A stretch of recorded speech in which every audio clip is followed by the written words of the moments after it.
Story time audio ബുക്സിലേക്ക് എല്ലാവർക്കും സ്വാഗതം. ജോയ്സി എഴുതിയ കാണാത്ത തീരങ്ങൾ. മുറിയിൽ നിന്ന് പുറത്തിറങ്ങുന്നതിനിടയിൽ ശ്രീലക്ഷ്മി 2-3 തവണ തിരിഞ്ഞു നോക്കി. ദേഷ്യത്തിലായിരുന്നു ഓരോ തവണയും നോട്ടം. രാജേട്ടാ, നമ്മളെ വിട്ടുകൊടുത്തിട്ടാ. നമ്മൾ സ്ട്രോങ് ആയിട്ട് പറയണമായിരുന്നു. നിനക്കറിയില്ല ലക്ഷ്മി, എതിർപ്പ് കൂടുന്തോറും ശക്തി ഇരട്ടിക്കുന്ന സംഗതിയാണ് പ്രേമം. നമ്മൾ ഇത്ര പോലും പറയണ്ടായിരുന്നു. അവളുടെ തോന്നിയസിന് വിട്ടേക്കാമെന്നാണോ? ഇനിയിപ്പോൾ അതാ നല്ലത്. അല്ലെങ്കിൽ നമ്മൾ അവൾക്ക് ശത്രുക്കളായി തീരും. ഒരു വെള്ളപ്പൊക്കം വരുത്തി വെച്ച വിന. ആരോടും പറഞ്ഞേക്കല്ലേ, ചിരിക്കും. രാജഗോപാൽ ഗുണദോഷിച്ചു. വായനയും എഴുത്തും പഠിത്തവും എല്ലാം ടൈം ടേബിൾ വെച്ച് കൊണ്ടു നടന്ന പെണ്ണ. പഠിക്കൽ കൊണ്ട് കലമുടച്ചെന്ന് കേട്ടിട്ടേയുള്ളൂ. ശ്രീലക്ഷ്മി ആരോടൊന്നില്ലാതെ ആവലാതിപ്പെട്ടു. Take it easy Lakshmi. നമ്മൾ മൈൻഡ് ചെയ്യുന്നില്ലെന്ന് കണ്ടാൽ അവൾ ചിലപ്പോൾ തിരിച്ചു വന്നേക്കാം. എതിർക്കാൻ പോകണ്ട, രാജഗോപാൽ പറഞ്ഞു. ശ്രീലക്ഷ്മി തൻ്റെ ആശങ്കകൾ ദീർഘമായ ഒരു ശ്വാസനിശ്വാസത്തിൽ ഒതുക്കി. അല്ലിമ വാതിലടച്ച കിടക്കയിൽ ചെന്നിരുന്നു. അച്ഛനും അമ്മയ്ക്കും എന്ത് പറ്റിയെന്നായിരുന്നു അവളുടെ ചിന്ത. അവർ ഇങ്ങനൊന്നും ആയിരുന്നില്ലല്ലോ. 9ാം സ്റ്റാൻഡേർഡ് മുതൽ പ്രണയാഭ്യർത്ഥനകളുണ്ട്.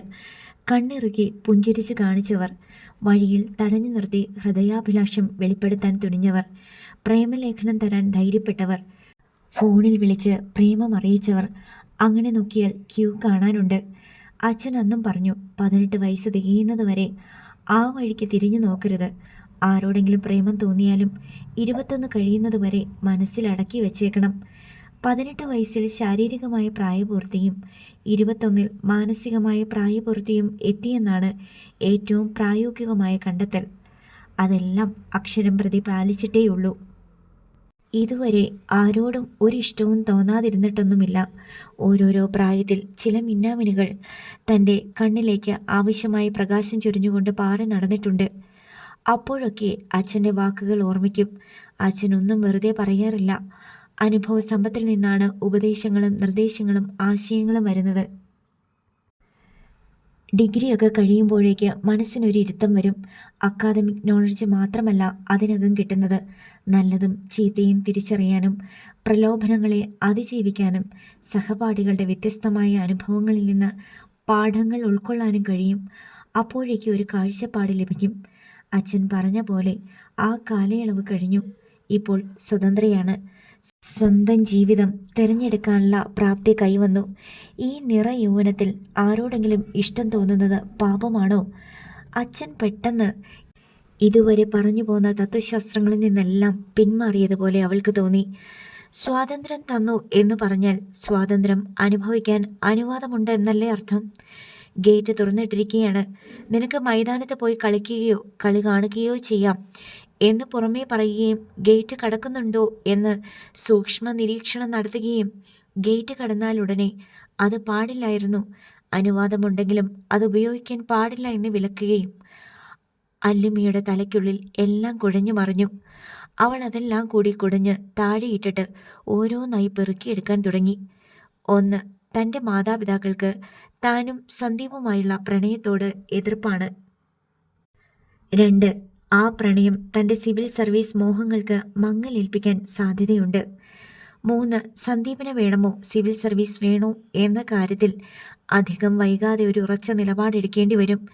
സന്ദീപിനെയാണ് സെലക്ട് ചെയ്യുന്നതെങ്കിൽ അത് അച്ഛനും അമ്മയ്ക്കും ഇഷ്ടക്കേടിന് കാരണമാകും. തൽക്കാലം ഇത്രയും മതി തലയിൽ എന്ന് അല്ലിമ നിശ്ചയിച്ചു. അവൾ ഫോണെടുത്ത് വാട്സപ്പിൽ നോക്കി. സന്ദീപ് ഓൺലൈനിൽ ഉണ്ട്. തൻ്റെ പ്രൊഫൈലിൽ കുറേ ചോദ്യങ്ങൾ വന്നു കിടക്കുന്നു. ആരാണ് വന്നത്? എന്താണ് പ്രശ്നം? അവിടെ എന്തെങ്കിലും ചർച്ച നടക്കുന്നുണ്ടോ?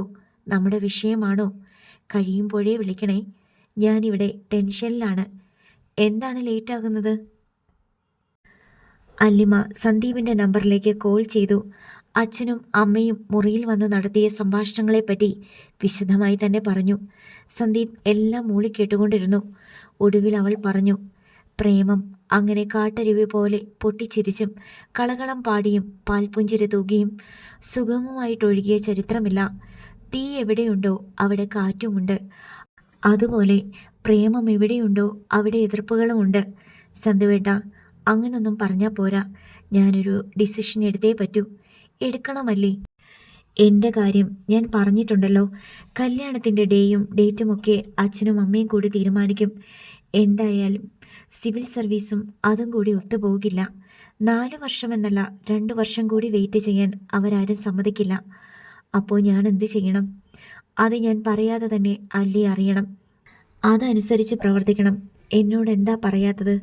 സ്വന്തം മനസ്സിനോട് ചോദിച്ച് തീരുമാനമെടുക്കേണ്ട വിഷയമാ അത്. പിന്നീട് റിഗ്രറ്റ് ചെയ്യാൻ ഇടവരരുത്. എന്താന്ന് വെച്ചാൽ സിവിൽ സർവീസിന് പോകാനുള്ള അവസരം ഒന്നേയുള്ളൂ. പിന്നെ ഇരുന്ന് സ്വയം പഴിച്ചിട്ടോ മറ്റാരെയെങ്കിലും കുറ്റപ്പെടുത്തിയിട്ടോ കാര്യമില്ല. കല്യാണം കഴിക്കാൻ 100 ചാൻസുകൾ ഉണ്ടാവും. ഞാൻ ആരോട് ചോദിക്കും? ആരാ എനിക്ക് നല്ല ഉപദേശം തരുന്നേ? അത് അല്ലിമ്മയുടെ ആത്മകഥമായിരുന്നു. നല്ല ഉപദേശത്തിനാണെങ്കിൽ അവനവൻ്റെ പേരൻസ് തന്നെ ഏറ്റവും ബെറ്റർ. നല്ല പ്രായോഗിക ബുദ്ധിയോടെ അവർ പറയും. ഹൃദയത്തിനുള്ള ഉത്തരം കിട്ടണമെങ്കിൽ ഏറ്റവും ഇൻറ്റിമേറ്റായുള്ള ഫ്രണ്ടിനോട് തന്നെ ചോദിക്കണം. വളരെ ഇൻറ്റിമേറ്റായിട്ടുള്ള ഒരു ഫ്രണ്ട് ഇതുപോലൊരു പെണ്ണ് തന്നെ സന്തുവേട്ടനുണ്ടെന്ന് വെക്ക്. അവൾ ചോദിച്ചാൽ എന്തുപദേശം കൊടുക്കും? നീ അവനെ കെട്ടിക്കൂടി. നിന്നെ ഇഷ്ടപ്പെട്ട ഒരുത്തൻ്റെ കൂടെ ജീവിക്കുന്നതല്ലേ ഏറ്റവും വലിയ സന്തോഷം. IASഉം IPSഉം ഒക്കെ കിട്ടിയാൽ കിട്ടി, പോയാൽ പോയി, അത്രയേ ഉള്ളൂ. ഇതങ്ങനെയാണോ? നീ പ്രേമിച്ചവനെ നിനക്ക് സ്വന്തമായിട്ട് കിട്ടുമല്ലേ? അങ്ങനത്തെ ഭാഗ്യം നമ്മുടെ രാജ്യത്ത് കുറച്ച് പേർക്കേ ഉള്ളൂ. എടാ കള്ളാ, ഇതെന്താ എൻ്റെ അടുത്ത് പറയാത്തെ? ഞാൻ നിന്റെ ചങ്ങാതിയല്ലല്ലോ. ജഡ്ജി താൻ തന്നെ പ്രതിയായ കേസിൽ തനിക്ക് അനുകൂലമായി വിധി പറയുന്ന പോലിരിക്കും ഞാനിത് പറഞ്ഞാൽ. ശോ, അങ്ങനൊരു ഡൈമെൻഷനും കൂടി ഇതിനുണ്ട് അല്ലേ? അല്ലി, നീ എന്താ അന്ന് പറഞ്ഞത്? സമയം വരുമ്പോൾ എന്താ ചെയ്യേണ്ടതെന്ന് ഒരു വെളിച്ചം കിട്ടും. അങ്ങനെ ചെയ്യാമെന്നല്ലേ? അങ്ങനെ തന്നെ മതി. എന്നാലും നമ്മളത് ഫേസ് ചെയ്യണ്ടേ? അതിങ്ങ് വന്നോട്ടെ. അതുവരെ നമുക്ക് സ്നേഹിച്ചും സന്തോഷിച്ചും ഇരിക്കാമല്ലോ. അത് വേദനയാണ് കൊണ്ടുവരുന്നതെങ്കിൽ അനുഭവിച്ചേ പറ്റൂ. ഇപ്പോഴേ അനുഭവിക്കണോ? പതിയെ പതിയെ സംഭാഷണം മധുരവചനങ്ങളുടെ പുഴയോരത്തേക്ക് നീങ്ങി. ശങ്കിച്ചു നിന്ന പ്രണയഹംസം പുഴയിലിറങ്ങി നീന്തി തുടങ്ങി. ഡിജിറ്റൽ ബ്ലഡ് പ്രഷർ മോണിറ്ററിൻ്റെ സ്ട്രാപ്പ് കൈത്തണ്ടയിൽ മുറുക്കിക്കൊണ്ട് രാജശ്രീ ജയദേവൻ നമ്പ്യാരോട് തിരക്കി. നല്ലപോലെ മുറുകിയോ? അത്ര മുറുകിയാൽ മതി. രാജശ്രീ സ്വിച്ച് ഓൺ ചെയ്തു. ജയദേവൻ നമ്പ്യാർ മേശപ്പുറത്ത് കൈവച്ച് ഡിജിറ്റൽ മോണിറ്ററിലേക്ക് നോക്കിയിരുന്നു. 100, 140, ഇത്തിരി കൂടുതലാ. പൾസ് റേറ്റ് 90, അതും കൂടുതലാ. അത് സാരമില്ല, ഞാൻ ഉദ്ദേശിച്ചത്രയും പ്രഷറില്ല. ജയദേവൻ നമ്പ്യാർ വെൽക്രോസ് സ്ട്രാപ്പ് അഴിച്ച് മോണിറ്റർ രാജശ്രീയെ ഏൽപ്പിച്ചു. ഞാൻ പറഞ്ഞ കാര്യം ഒന്ന് ആലോചിക്കണേ. ബിന്ദുവിൻ്റെ പ്രപ്പോസൽ വേണ്ടാന്ന് അവൻ തീർത്ത് പറഞ്ഞു. അവന് മനസ്സിൽ പിടിച്ചത് ഇതാണെങ്കിൽ നടത്തി കൊടുത്തേക്കാം. ബിന്ദുവിൻ്റെ അനിയത്തി നല്ല പെണ്ണല്ലേ? ഇവിടെ എത്ര തവണ വന്നിട്ടുണ്ട്. എന്താ അവൻ അവളിൽ കണ്ട കുറ്റം? അവൾ അവനെ ചുറ്റിപ്പറ്റി നടക്കുന്നതൊക്കെ ഞാൻ ശ്രദ്ധിച്ചിട്ടുണ്ട്. അവൾക്ക് താല്പര്യമാ, അവളുടെ വീട്ടുകാർക്കും താല്പര്യമുണ്ട്. പക്ഷേ നമ്മുടെ മോന് അവളെ വേണ്ടല്ലോ. നിന്റെ ആങ്ങളെ ഉണ്ടാക്കി വെച്ച പാരയാണ്. സുധാകരൻ എന്തു ചെയ്തു? അവനവിടെ ചെന്ന് വില്ല വാങ്ങാൻ പോയി.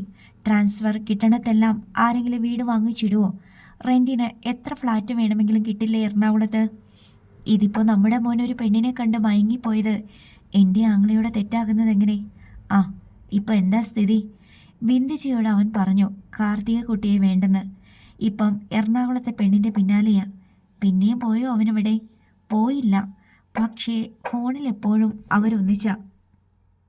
ഇനിയിപ്പോൾ നമ്മൾ എന്തിനാ അവൻ്റെ ഇഷ്ടത്തിന് എതിരെ നിൽക്കുന്നേ?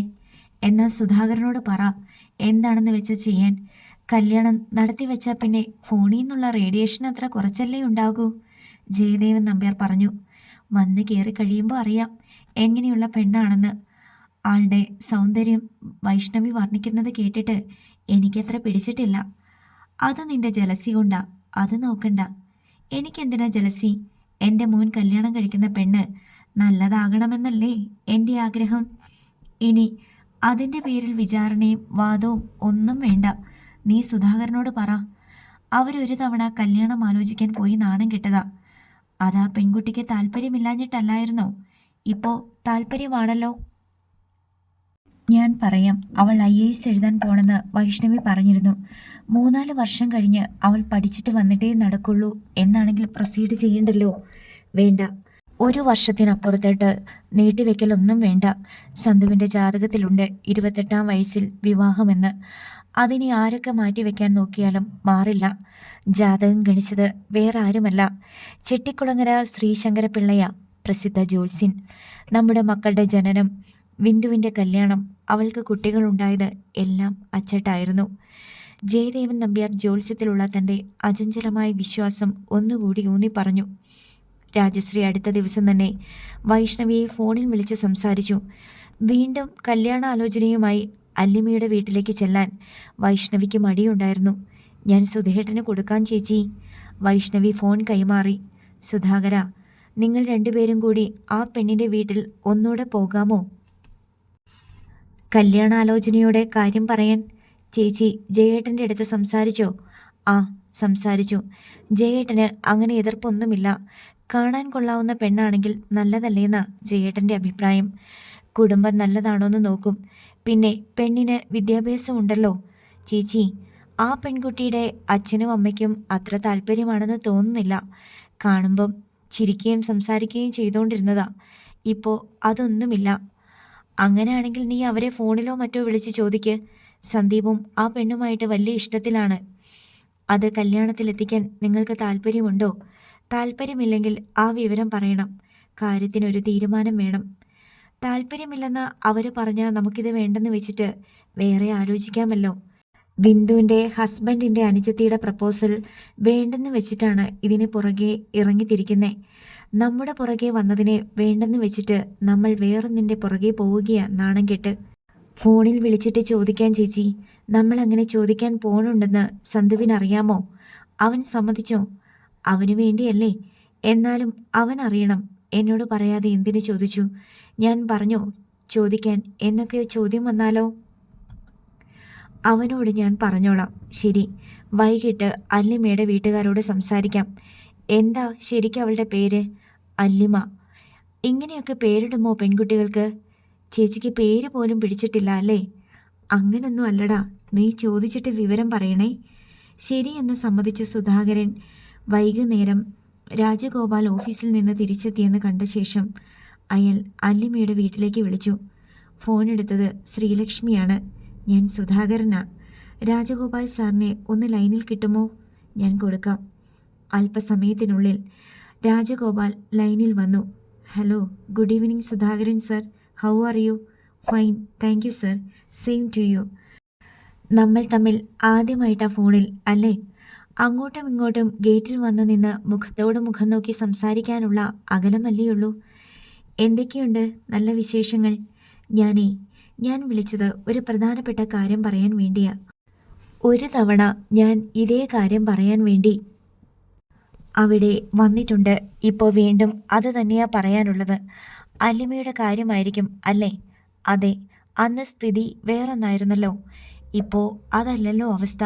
സന്ദീപും അല്ലിമയും തമ്മിൽ സ്നേഹത്തിലാണെന്ന് കേൾക്കുന്നു. എല്ലാവർക്കും താല്പര്യമാണെങ്കിൽ നമുക്ക് അധികം വൈകാതെ ഇതങ്ങ് നടത്താം. താല്പര്യം ഇല്ലെന്നുണ്ടെങ്കിൽ സന്ദീപിന് വേറെ പല നല്ല ആലോചനകൾ വരുന്നുണ്ട്. അത് നടത്താമല്ലോ. സുധാകരൻ നായർ പറഞ്ഞതിന് ശേഷം മറുവശത്ത് നിശബ്ദതയായി. സുധാകരൻ നായർ തൊണ്ട ചിനക്കി. അപ്പോൾ മറുവശത്ത് നിന്ന് മറുപടി വന്നു. ഞങ്ങൾക്ക് താല്പര്യമില്ല എന്നതാണ് സത്യം. കാരണം ഒരു ബ്രൈറ്റ് ഫ്യൂച്ചറുള്ള കുട്ടിയാണ് അല്ലി. അവൾക്കൊരു എയിം ഉണ്ടായിരുന്നു, അവിടെത്താനുള്ള കഴിവും ഉണ്ടായിരുന്നു. അതൊക്കെ സ്പോയിൽ ചെയ്യും പ്രേമവും കല്യാണവും. ഞങ്ങൾക്കതിൽ ദുഃഖമുണ്ട്. ശരി, നമുക്ക് ഈ വിഷയം അവസാനിപ്പിക്കാം. ഞാൻ എൻ്റെയും ലക്ഷ്മിയുടെയും അഭിപ്രായമാണ് പറഞ്ഞത്. പക്ഷേ ഡിസിഷൻ എടുക്കേണ്ടത് ഞങ്ങളല്ല, അല്ലിമയാണ്.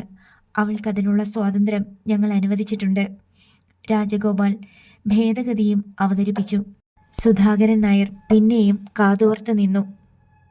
ജയദേവൻ നമ്പ്യാർ കൃത്യമായ ഒരു മറുപടിക്ക് വേണ്ടി മകൻ്റെ മുഖത്തേക്ക് നോക്കിക്കൊണ്ട് ക്ഷമയോടെ ഇരുന്നു. അച്ഛാ, എനിക്ക് അല്ലിമയോട് സംസാരിച്ചിട്ടേ എന്തെങ്കിലും പറയാൻ പറ്റൂ, സന്ദീപ് പറഞ്ഞു. അങ്ങനെ എന്തെങ്കിലും പറഞ്ഞാൽ പോരാ. ഒന്നുകിൽ ഇത് കണ്ടിന്യൂ ചെയ്യണം, അല്ലെങ്കിൽ അവസാനിപ്പിക്കണം. അല്ലിമയാണ് അവസാന വാക്കു പറയേണ്ടത്. അവളുടെ വീട്ടുകാരല്ലേ താല്പര്യമില്ലായ്മ പറഞ്ഞത്. നമ്മുടെ ഭാഗത്തല്ലല്ലോ പ്രോബ്ലം. നമ്മുടെ ഭാഗത്തും പ്രോബ്ലമുണ്ട്. ആ പെൺകുട്ടിയുടെ വീട്ടുകാർ അവരുടെ അനിഷ്ടം വെളിപ്പെടുത്താൻ ഒരു മടിയും കാണിച്ചില്ല. ഞങ്ങൾക്കും ഉണ്ട് അനിഷ്ടം. അങ്ങനെ താല്പര്യമില്ലാത്ത ഒരച്ഛൻ്റെയും അമ്മയുടെയും മകളെ ഞങ്ങളുടെ മകൻ കല്യാണം കഴിക്കുന്നതിൽ ഞങ്ങൾക്ക് താല്പര്യമില്ല. അങ്ങനെ പറയല്ലേ അച്ഛാ. അവർക്കൊരു ന്യായം പറയാനുണ്ട്.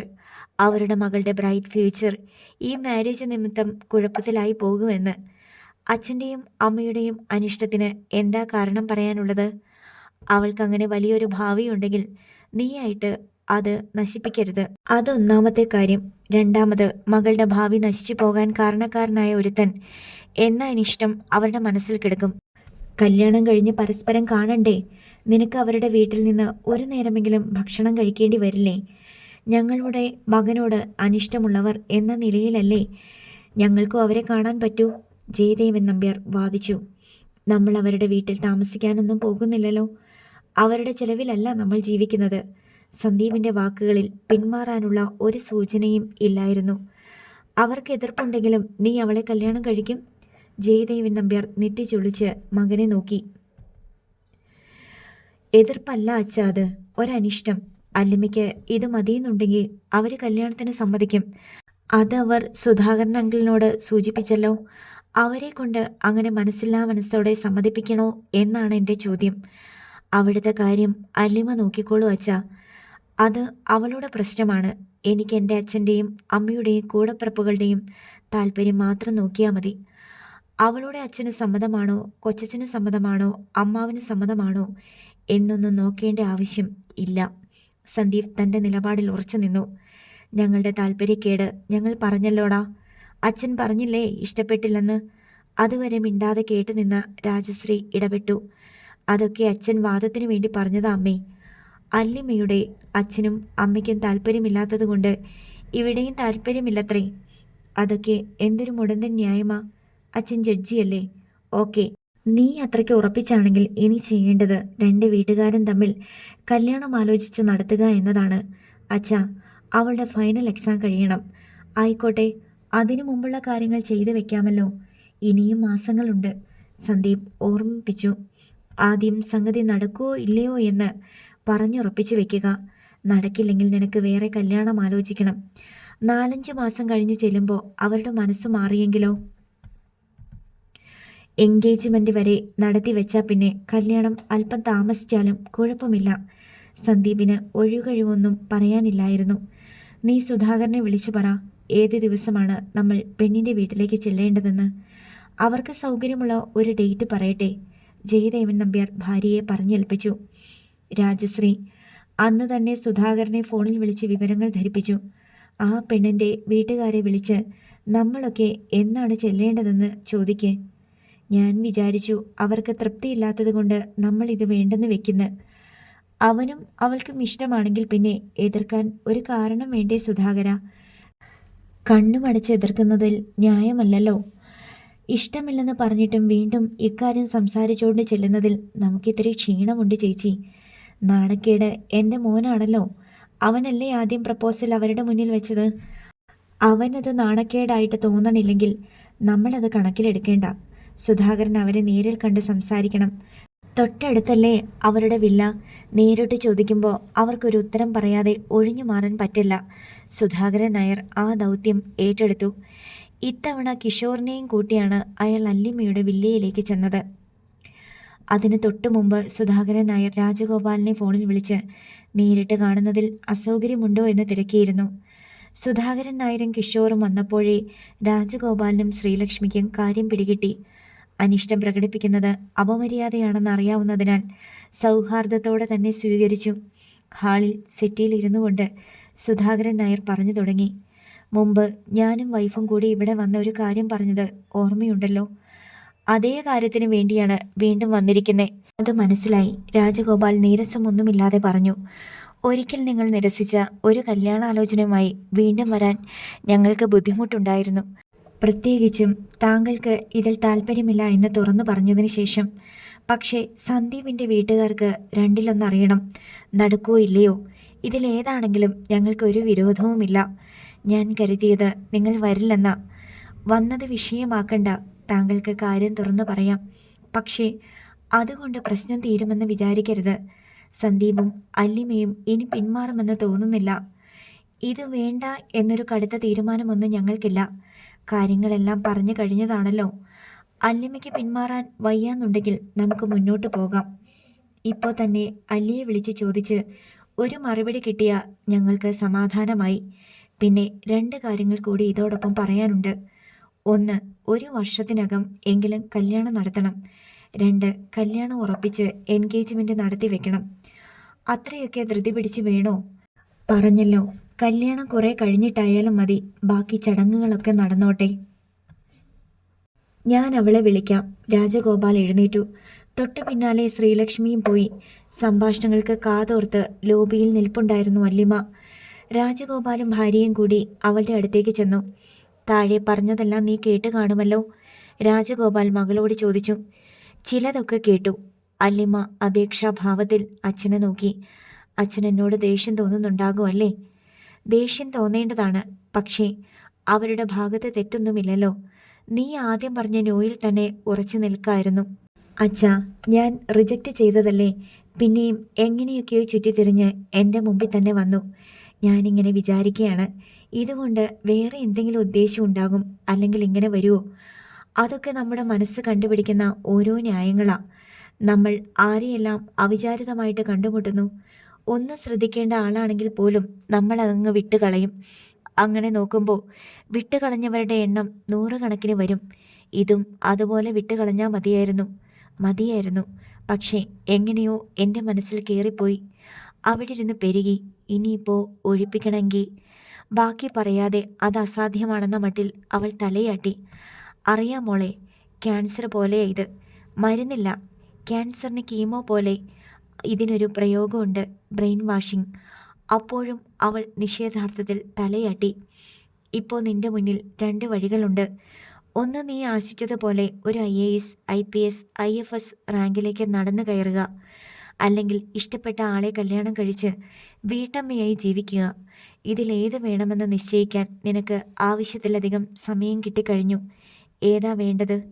അല്ലിമ്മ പതറിപ്പോയി. 2-1 തിരഞ്ഞെടുക്കാനുള്ള അവസാന നിമിഷം ഇത്ര വേഗം എത്തിച്ചേരുമെന്ന് അവൾ സങ്കല്പിച്ചിരുന്നത് കൂടിയില്ല. 5 മിനിറ്റേയുള്ളൂ സമയം. അവരവിടെ വെയിറ്റ് ചെയ്യുകയാ. നീ മറുപടി പറയാൻ വൈകുന്നത് അവർക്ക് ടെൻഷനുണ്ടാക്കും. ഈ ഒരു അവസരത്തിന് വേണ്ടി അവരെ ഒന്നുകൂടി വരുത്തുന്നത് മോശമായിരിക്കും. അച്ഛന് എന്നോടൊന്നും പറയാനില്ലേ? നിന്നോട് പറയാനുള്ളതെല്ലാം ഞാനും നിന്റെ അമ്മയും പലതവണയായി പറഞ്ഞു കഴിഞ്ഞു. ചിന്തിക്കാനും പ്രവർത്തിക്കാനും പ്രാപ്തിയുള്ളവളാണ് നീ. ഞങ്ങൾ ആരുമില്ലെങ്കിലും നീ തന്നെത്താൻ ജീവിക്കാൻ കഴിവുള്ളവളാണെന്ന് എനിക്കറിയാം. അത്രയ്ക്ക് ബുദ്ധിയും ധൈര്യവും അറിവും നിനക്കുണ്ട്. അതുകൊണ്ട് അന്തിമ തീരുമാനം നിൻ്റേതായിക്കോട്ടെ. ബുദ്ധി പറയുന്നത് സ്വീകരിക്കുന്നോ? ഹൃദയം പറയുന്നത് സ്വീകരിക്കുന്നോ? അച്ഛാ, എനിക്ക് അലിമ പറയാനൊന്നും മടിച്ചു. പിന്നെ പെട്ടെന്ന് പറഞ്ഞു തീർത്തു. എനിക്ക് സന്ദീപേട്ടനെ വിട്ടുകളഞ്ഞിട്ട് ഒരു സ്ഥാനമാനങ്ങളും വേണ്ട. ഉറപ്പിച്ചല്ലോ? ഒരു വാക്ക് പറഞ്ഞാൽ പിന്നെ മാറ്റരുത്. അച്ഛൻ എന്നോട് ക്ഷമിക്കണം. അലിമയുടെ കണ്ണിൽ വെള്ളം വന്ന് നിറഞ്ഞു. അനുസരണക്കേടല്ല, എൻ്റെ മനസാക്ഷി സമ്മതിക്കാഞ്ഞിട്ടാ. സന്ദീപേട്ടനെ വിട്ടുപോയ ഞാൻ ഒരിക്കലും ഒരിടത്തും എത്തില്ല. രാജഗോപാൽ ആദ്യം വിശ്വാസം വരാതെ തലയാട്ടി. പിന്നെ വിശ്വാസം വന്ന പോലെയും അയാൾ പോകാനായി തിരിഞ്ഞു. അച്ഛാ, അലിമയുടെ വിളിയൊച്ച ഇടറി. രാജഗോപാൽ മുഖം തിരിച്ചു നോക്കി. എന്നോടൊരു വാക്ക് പറ, ക്ഷമിച്ചെന്ന്. അതിന് സമയമുണ്ടല്ലോ ഇനിയും. അവരവിടെ വെയിറ്റ് ചെയ്യുക. ഞാൻ ആദ്യം അവരോട് സംസാരിക്കട്ടെ. രാജഗോപാൽ കോണിപ്പടി ഇറങ്ങി. സുധാകരൻ നായരും കിഷോറും ഹാളിൽ കാത്തിരിക്കുന്നത് കാണാമായിരുന്നു. ശ്രീലക്ഷ്മി അവരുടെ സമീപത്തില്ല. ചായ എടുത്തൊന്ന് നോക്കട്ടെ? രാജഗോപാൽ അവരോട് ഒഴിവൊഴിവ് പറഞ്ഞു. വേണ്ട, ചായയൊന്നും വേണ്ട, സുധാകരൻ നായർ തിടുക്കപ്പെട്ട് പറഞ്ഞു. ഇവിടം വരെ വന്നതല്ലേ? അതും പറഞ്ഞ് രാജഗോപാൽ കിച്ചണിലേക്ക് ചെന്നു. ശ്രീലക്ഷ്മി ചായ കൂട്ടുകയാണ്. അവൾ എന്തു പറഞ്ഞു? ഉദ്യോഗത്തോടെ ശ്രീലക്ഷ്മി ആരാഞ്ഞു. അവൾക്ക് അവനെ മതി. ഞാൻ ചെന്ന് ഒന്നുകൂടി അവളോട് പറഞ്ഞാലോ? വേണ്ട ലക്ഷ്മി, അതുകൊണ്ട് ഫലമൊന്നുമില്ല. പരാജയപ്പെട്ട പോലെ അവൾ പറഞ്ഞത്. ഇനിയുള്ള ഓരോ ഉപദേശവും കമിഴ്ന്ന കുടത്തിൻ്റെ പുറത്ത് വെള്ളമൊഴിക്കുന്ന പോലെയാ. എതിർപ്പാണ് പ്രേമത്തിൻ്റെ ഏറ്റവും മെച്ചപ്പെട്ട വളം. എന്നാലും അവളുടെ ഭാവി കൊണ്ടുപോയി തുലച്ചു കളയുന്നല്ലോ എന്നോർത്തിട്ട്. വിഷമിക്കേണ്ട, അവൾ ജീവിച്ചു പോയിക്കോളും. എന്തൊക്കെ സംഭവിച്ചാലും നമ്മൾ അവൾക്ക് വേണ്ടി ചെയ്തതെല്ലാം വെറുതെ ആയില്ലേ രാജേട്ടാ? അവൾക്ക് വിധിച്ചിട്ടില്ലെന്ന് കരുതിയാൽ മതി. രാജഗോപാലും ശ്രീലക്ഷ്മിയും ഒന്നിച്ചാണ് സ്വീകരണ മുറിയിലേക്ക് വന്നത്. ശ്രീലക്ഷ്മി ഒരു താലത്തിൽ ചായക്കപ്പുകൾ നിരത്തിയിരുന്നു. അവർ അതിൽ നിന്ന് 2 കപ്പുകൾ എടുത്ത് സുധാകരനും കിഷോറിനും നൽകി. 1 കപ്പ് രാജഗോപാലിനും കൊടുത്തു. രാജഗോപാൽ സെറ്റിയിലിരുന്ന് ചായ ഒന്നും മുത്തി. അല്ലിമയ്ക്ക് സമ്മതമാണ് കല്യാണത്തിന്. വളരെ ലളിതമായി രാജഗോപാൽ അക്കാര്യം പറഞ്ഞു തീർത്തു. ആദ്യം സുധാകരൻ നായർക്ക് വിശ്വാസമായില്ല. എല്ലാം പറഞ്ഞ് അവസാനിപ്പിച്ചിട്ട് തൻ്റെ വീട്ടിലേക്ക് തിരികെ പോകാൻ മാനസികമായി ഒരുങ്ങിയിരിക്കുകയായിരുന്നു അയാൾ. ഞങ്ങൾ ആദ്യമേ പറഞ്ഞില്ലേ ഫൈനൽ ഡിസിഷൻ അവളുടേതായിരിക്കുമെന്ന്. അത് ഭംഗി വാക്ക് പറഞ്ഞതല്ല. അവൾ ഒരു തീരുമാനം എടുത്തു കഴിഞ്ഞാൽ 100% അതിനെ സപ്പോർട്ട് ചെയ്യുക എന്നതാണ് ഞങ്ങളുടെ ഉത്തരവാദിത്തം. രാജഗോപാൽ പറഞ്ഞു. എനിക്ക് സന്ദീപിൻ്റെ വീട്ടുകാരോട് ധൈര്യമായി പറയാമല്ലോ അല്ലേ? പറഞ്ഞോളൂ. അവർക്ക് എപ്പോൾ വേണമെങ്കിലും ഇവിടെ വരാം. കല്യാണം ഉറപ്പിക്കാം, മറ്റു കാര്യങ്ങൾ സംസാരിക്കാം. വേണമെങ്കിൽ കല്യാണ തീയതി പോലും നിശ്ചയിക്കാം. കല്യാണം നടത്താൻ അവളുടെ എക്സാം കഴിയുന്നത് വരെ വെയിറ്റ് ചെയ്യണമെന്ന് മാത്രം. Thank you very much. ഒരാളോട് ഒരു സന്തോഷ വാർത്ത അറിയിക്കുന്നതിൻ്റെ ത്രില്ലുണ്ടല്ലോ. സന്ദീപിനെ വിളിച്ച് ആദ്യം പറയണം. ചായ കുടിച്ചിട്ടേ പോകാവൂ, അത് തണുത്തു പോകും. രാജഗോപാൽ ചായക്കപ്പുകളുടെ നേർക്ക് കൈ ചൂണ്ടി. ചായ കുടിച്ച് പരസ്പരം കൈ കൊടുത്ത് സന്തുഷ്ടരായിട്ടാണ് സുധാകരൻ നായരും കിഷോറും അവിടെ നിന്ന് മടങ്ങിയത്. റോഡിലിറങ്ങിയപ്പോൾ തന്നെ സുധാകരൻ നായർ ഫോണെടുത്ത് രാജശ്രീയെ വിളിച്ച് പുതിയ സന്തോഷ വർത്തമാനം അറിയിച്ചു. അപ്പോൾ തന്നെ കിഷോർ സന്ദീപിനെയും ഫോണിൽ വിളിച്ചു. സന്തുവേട്ടാ, എക്സ്പെഡിഷൻ സക്സസ്. നീ എന്താ വല്ല പര്യവേഷണത്തിനും പോയിരുന്നോ? പര്യവേഷണമല്ല, സാഹസിക പര്യടനം അലിമയുടെ വീട്ടിലേക്ക്. എന്നിട്ട് പറ. അതല്ലേ പറഞ്ഞത് സക്സസ് ആണെന്ന്. അച്ഛൻ അങ്ങോട്ട് വിളിച്ചുകൊണ്ടിരിക്കുകയാണ്. താങ്ക് യുടാ. അവരെതിർപ്പൊന്നും പ്രകടിപ്പിച്ചില്ലേ? ഏയ് ഇല്ല. അവർക്ക് നമ്മളോട് വിരോധമൊന്നുമില്ലല്ലോ. അല്ലിയുടെ പഠിപ്പിന് എന്തെങ്കിലും കുഴപ്പം വരുമോന്നുള്ള സംശയമല്ലേ? നീ വിശദമായിട്ട് പറ. കിഷോർ അവിടെ ചെന്നത് മുതൽക്കുള്ള കാര്യങ്ങൾ സന്ദീപിനെ ധരിപ്പിച്ചു. അല്ലിയുടെ അച്ഛനും അമ്മയും ഒടുവിൽ അല്ലിയുടെ ഇഷ്ടത്തിന് തന്നെ വിട്ടുകൊടുത്തു. അവൾ എന്തു പറഞ്ഞു? നമ്മുടെ മുമ്പിൽ വെച്ചല്ലല്ലോ ചോദ്യവും ഉത്തരവും. അതുകൊണ്ട് ഊഹിക്കാനല്ലേ പറ്റൂ. അപ്പോൾ എല്ലാം നിന്റെ ഊഹമാണ്. അല്ലെന്ന് അല്ലിയോട് സംസാരിച്ചിട്ട് തിരിച്ചു വന്ന് രാജഗോപാൽ അങ്കിൾ പറഞ്ഞു. ബാക്കി കാര്യങ്ങൾ ആലോചിക്കാമെന്ന്. എന്ന് വെച്ചാൽ എൻഗേജ്മെൻറ്റ് വരെ. ഇപ്പോൾ മനസ്സിലായില്ലേ അല്ലി എന്ത് മറുപടിയാണ് പറഞ്ഞതെന്ന്? എനിക്കറിയായിരുന്നടാ അവൾക്കെന്നെ ഇനി ഒരിക്കൽ കൂടി തള്ളിക്കളയാൻ പറ്റില്ലെന്ന്. അല്ലെങ്കിൽ പിന്നെ അവൾ എനിക്ക് തന്ന സ്നേഹത്തിനും എന്നോട് പറഞ്ഞ വാക്കുകൾക്കും എന്തർത്ഥമാണുള്ളത്? ഇനി വല്ലതും അറിയണമെങ്കിൽ ഫോണിൽ അല്ലിയെ വിളിച്ച് സംസാരിക്ക്. നീ ഇങ്ങനെ അല്ലി അല്ലി എന്നൊക്കെ വിളിച്ച് നിസ്സാരമാക്കണ്ട കേട്ടോ. ചേച്ചിന്ന് വിളിക്കേണ്ടവനാണ് നീ. ആ ഓർമ്മ വേണം. ഇതാണ് പണ്ടുള്ളവർ പറയുന്നത്. പാലം കടന്നു കഴിഞ്ഞപ്പോൾ ഒന്നുമില്ല വച്ചു. കിഷോർ കോൾ കട്ട് ചെയ്ത് കളഞ്ഞു. സന്ദീപ് ഫോൺ കവിളത്തൊഴിഞ്ഞുകൊണ്ട് നിമിഷങ്ങളോളം അങ്ങനെ തന്നെ ഇരുന്നു. പിന്നെ ഫോണിലേക്ക് നോക്കി. എല്ലാ പാരവശ്യങ്ങളും അവസാനിച്ചതായി അവന് തോന്നി. ഇതുവരെ ഒരു പരക്കം പാച്ചിലായിരുന്നു. കാണാമറയത്തുള്ള ഒന്നിനെ തേടിക്കൊണ്ടുഴറുകയായിരുന്നു. ഒരു നിമിഷം പോലും സമാധാനമുണ്ടായിരുന്നില്ല. ഇപ്പോൾ പൊടുന്നനെ എല്ലാം ശാന്തമായിരിക്കുന്നു. അതിഭയങ്കരമായ കുത്തൊഴുക്കിലൂടെ പോയിക്കൊണ്ടിരുന്ന തൻ്റെ തോണി സ്വച്ഛന്ദ സുന്ദരമായ ജലാശയത്തിൽ എത്തിച്ചേർന്നു കഴിഞ്ഞു. ഇനി മെല്ലെ തുഴഞ്ഞാൽ മതി. സന്ദീപ് അല്ലിമയുമായി നടത്തിയ വാട്സാപ്പ് വീഡിയോ കോളുകളുടെ സ്ക്രീൻഷോട്ടുകൾ സെർച്ച് ചെയ്തു നോക്കി. വിവിധ ഭാവങ്ങളിൽ അല്ലിമയുടെ മുഖം. ചിരി, ചെറുചിരി, പുഞ്ചിരി, ഗൗരവം, പ്രണയാലസ്യം, ഗൗരവം, ചമ്മൽ, നാണം, കാതരമായ നോട്ടങ്ങൾ, മിഴികളിലൂറിയ പ്രേമോന്മാദം, കളിയാക്കൽ, അതിശയം, തമാശ എല്ലാം ഓരോരോ ഷോട്ടുകളിൽ അവൻ കണ്ടു. അവൻ അവളുടെ DP എൻലാർജ് ചെയ്ത് നോക്കി. മന്ദഹസിക്കുന്ന ഈ സുന്ദരി ഇനി തൻ്റേതാണ്. വാസ്തവത്തിൽ എല്ലാം വളരെ അത്ഭുതകരമാണെന്ന് പിന്നീട് ചിന്തിച്ചപ്പോൾ അവന് ബോധ്യപ്പെട്ടു. ഒരു ചടങ്ങിൽ വെച്ച് ആകസ്മികമായി അതിസുന്ദരിയായ ഒരു യുവതിയെ കാണുന്നു. അവളെ തനിക്ക് സ്വന്തമാക്കാൻ കഴിഞ്ഞിരുന്നെങ്കിൽ എന്ന് ആഗ്രഹിച്ചു പോകുന്നു. ഇത്രയും സർവ്വസാധാരണമാണ്. ആർക്കും തോന്നാം. ചിലപ്പോൾ കിഷോറിന് പോലും തോന്നിയിട്ടുണ്ടാവാം. അതിനു മുമ്പ് അനേക യുവാക്കൾ അവളെ സ്വന്തമാക്കാൻ മനസ്സുകൊണ്ട് ആഗ്രഹിച്ചിട്ടുണ്ടാവാം. അതിലൊരുത്തൻ മാത്രമായിരുന്നു താൻ. അഗണ്യ കോടിയിൽപ്പെട്ടവൻ, നിസ്സാരൻ. പക്ഷേ താൻ ചെറിയൊരു കരുനീക്കം നടത്താൻ ധൈര്യം കാട്ടി. ഒരു പ്രപ്പോസൽ മുന്നോട്ട് വെച്ചു. 100-1 ചാൻസ് പോലുമില്ലാത്ത ഒരു കണ്ണുകെട്ടി കളിയായിരുന്നു അത്. അന്ധൻ ആനയെ ചോദിച്ച പോലെ. ഇതിനെ എനിക്ക് തന്നേക്കാമോ എന്ന്. നിഷ്പ്രയാസം അവൾ ആ ആപ്ലിക്കേഷൻ ചുരുട്ടിക്കൂട്ടി ചവറ്റുകുട്ടയിൽ എറിഞ്ഞു. പക്ഷേ പ്രോഗ്രാം ഡിസൈനർ കാണാമറിയത്തിരുന്ന് ഈ കാഴ്ചയെല്ലാം കാണുന്നുണ്ടായിരുന്നു. ഈ ചെക്കൻ അതോടെ ഇതുപേക്ഷിച്ച് അടുത്ത വാതിൽ പോയി മുട്ടുമെന്ന് അദ്ദേഹം വിചാരിച്ചു. പക്ഷേ അവൻ പിടിവിടുന്നില്ല. മനസ്സിൽ അവളെ എടുത്തു വെച്ച് ഒരു മിറക്കൽ സംഭവിക്കാൻ വേണ്ടി കാത്തിരിക്കുകയാണ്. മാസങ്ങൾ കഴിഞ്ഞിട്ടും അവൻ പ്രതീക്ഷ കൈവിടുന്നില്ലെന്ന് കണ്ട് പ്രപഞ്ചത്തിൻ്റെ പ്രോഗ്രാം ഡിസൈനർ ഇവരെ കൂട്ടിയോജിപ്പിച്ചിട്ട് തന്നെ കാര്യം എന്ന് നിശ്ചയിച്ചു. അങ്ങനെയാണ് ആ പ്രളയകാലത്ത് കളമശ്ശേരിയിലെ ഒരു സ്കൂൾ കെട്ടിടത്തിൻ്റെ മുറ്റത്ത് വെച്ച് വീണ്ടും തങ്ങൾക്ക് കണ്ടുമുട്ടാൻ രംഗമൊരുക്കിയത്. അല്ലെങ്കിൽ എങ്ങനെ 1000-ൽ-1 തനിക്ക് അവളെ ലഭിക്കും? വിദൂര സാധ്യത പോലുമില്ല. സന്ദീപ് വീണ്ടും അവളുടെ ചിത്രങ്ങളിലേക്ക് നോക്കി സ്വകാര്യമായി മന്ത്രിച്ചു. എനിക്കറിയായിരുന്നടി നീ എനിക്കുള്ളത് തന്നെയാണെന്ന്. കണ്ടപ്പോഴേ ഞാൻ മനസ്സിൽ കുറിച്ചിട്ടതാ ഇതെൻ്റെയാണല്ലോ എന്ന്. എന്താ ഇവിടെ ഒറ്റയ്ക്കിരുന്ന് പിറുപിറുക്കുന്നേ? സന്ദീപ് പെട്ടെന്ന് ഫോൺ കമിഴ്ത്തി പിടിച്ച് തിരിഞ്ഞു നോക്കി. നന്ദന എളിക്ക് 2 കൈയും കുത്തി എല്ലാം കണ്ടുപിടിച്ചെന്ന മട്ടിൽ നിൽക്കുന്നു. ഇവിടെ ആര് പിറുപിറുത്തു? ഒരു മർമറിങ് സൗണ്ട് കേട്ടല്ലോ. അത് ഞാൻ എൻ്റെ പെങ്കൊച്ചിനോട് ഒരു സ്വകാര്യം പറഞ്ഞതാ. ഓ, ഫോണിലായിരുന്നു അല്ലേ? അതെ. എന്താ പ്രശ്നം? എല്ലാം ഞാൻ അറിഞ്ഞു. അമ്മ പറഞ്ഞു അങ്കിൾ ഫോൺ ചെയ്തിരുന്നുവെന്ന്. നാണം കെട്ടിട്ടാണെങ്കിലും കാര്യം നേടിയല്ലോ. കൺഗ്രാറ്റ്സ്. പോടി അവിടുന്ന്. ആർക്ക് വേണം നിന്റെ കൺഗ്രാറ്റ്സ്? സന്ദീപേട്ടാ സൂക്ഷിച്ചോ. ഇപ്പം വേണമെങ്കിലും ഞാൻ വിചാരിച്ചാൽ ഇത് കലക്കാൻ പറ്റുമേ. ദുഷ്ടത്തി, നിനക്ക് എങ്ങനെ തോന്നുന്നടി? ഒരിത്തിരിയെങ്കിലും നീ എനിക്ക് വേണ്ടി സപ്പോർട്ട് ചെയ്തോ? ഇല്ല. ഇപ്പോൾ കുശുമ്പ് പറയുന്നോ? ആ, എനിക്കിത്തിരി കുശുമ്പുണ്ട്. ആ പെണ്ണ് ഈ വീട്ടിൽ വന്ന് കയറിക്കഴിഞ്ഞാൽ പിന്നെ എന്നെയൊക്കെ എന്തിനു കൊള്ളാം? എന്തു പറ്റും? നിന്റെ തറവില ഇടിഞ്ഞു പോകുമോ? ഇപ്പം ഞാനാ ഇവിടുത്തെ സുന്ദരി. അമ്മയെക്കാളും ചേച്ചിയെക്കാളും സുന്ദരി ഞാനാണെന്ന് എല്ലാവരും പറഞ്ഞിട്ടുണ്ട്. അല്ലി മഹാറാണി വന്നു കഴിയുമ്പോൾ ട്യൂബ് ലൈറ്റിൻ്റെ പ്രകാശത്തിൽ മങ്ങിപ്പോയ മെഴുകുതിരിവെട്ടം പോലെ ആവില്ലേ ഞാനാകെ?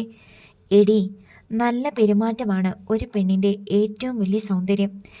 എന്നിട്ട് സന്ദീപേട്ടൻ എന്താ കാർത്തിക കുട്ടിയെ വേണ്ടെന്ന് വെച്ച് പുറമോടിക്ക് പുറകെ പോയത്? പെരുമാറ്റം വെച്ച് നോക്കിയ കാർത്തിക കുട്ടി സുന്ദരിയല്ലായിരുന്നോ? അവൾ എനിക്ക് നിന്നെ പോലെയല്ലേടി, എൻ്റെ ചേച്ചിയുടെ അനിയത്തി. ചേച്ചിയുടെ മനസ്സിലെ പ്ലാൻ അനുസരിച്ച് എല്ലാവർക്കും എല്ലാവരെയും കാണാനും കണക്കാക്കാനും പറ്റുമോ? എന്തായാലും ലോട്ടറി അടിച്ചല്ലോ, അതിൻ്റെ ട്രീറ്റ് ചെയ്യണം. അങ്ങനെ പറ, നിനക്ക് എന്താ വേണ്ടത്? മസാല ദോശയോ ബബ്ലി ചോക്ലേറ്റോ? അയ്യടാ, അതൊക്കെ അങ്ങോട്ട് കൊണ്ട് കൊടുത്താൽ മതി. എനിക്ക് വേണ്ട. എന്നെ ഒരു ഈവനിങ്ങിൽ കാറിൽ കയറ്റിക്കൊണ്ട് പോയി ഒരു 5 സ്റ്റാർ ഹോട്ടലിൽ കയറ്റി ഉഗ്രനൊരു 5 കോഴ്സ് ഡിന്നർ തരണം. അത്രയും മതിയല്ലോ. ആ, എന്തും തരാൻ റെഡിയാ അല്ലേ? ആ, തരാമെന്ന് പറഞ്ഞത് കുറ്റാണോ? അതല്ല, മനസ്സങ്ങ് നിറഞ്ഞു കവിഞ്ഞ് ഒഴുകുന്നല്ലോ എന്നാ പറഞ്ഞത്. പോടി, നീ പോയി നിന്റെ പണി നോക്ക്. അസൂയയ്ക്കും കുശുമ്പിനും മരുന്നില്ലെന്നാ പഴമക്കാർ പറഞ്ഞു വെച്ചത്. കുശുമ്പല്ല, കഷണ്ടി. അത് പുരുഷന്മാർക്കുള്ളതാ. അങ്ങനെ പെണ്ണുങ്ങളെ മാത്രം മരുന്നില്ലാത്ത രോഗികളാക്കണ്ട. നീയൊന്ന് പോയി, ഞാൻ ഒറ്റയ്ക്കിരിക്കട്ടെ. അങ്ങോട്ട് വിളിക്കാനല്ലേ? ഞാൻ ശല്യമാവുന്നില്ല, പോയേക്കാം. ഇനിയിപ്പോൾ എന്തോ ആകാമല്ലോ. 2 പേർക്കും ലേണേഴ്സ് ലൈസൻസ് കിട്ടിയല്ലോ. അതും പറഞ്ഞ് നന്ദന തിരികെ പോയി. സന്ദീപ് ഫോൺ തിരിച്ചു പിടിച്ച് അതിലേക്ക് നോക്കി ബട്ടൺ പ്രസ് ചെയ്തു. ഡിസ്പ്ലേ തെളിഞ്ഞു. പാറ്റേൺ വരച്ച് അൺലോക്ക് ചെയ്തപ്പോൾ അല്ലിമയുടെ DP. വിളിക്കാനുള്ള തോന്നലിനെ പോലും അമർത്തിക്കൊണ്ട് ത്രസിക്കുകയാണ് മനസ്സ്. അല്ലിമയുടെ നമ്പർ തൊട്ടടുത്ത് സന്ദീപ് കോൾ വിട്ടു. മറുവശത്ത് റിങ് ചെയ്യുന്നുണ്ട്.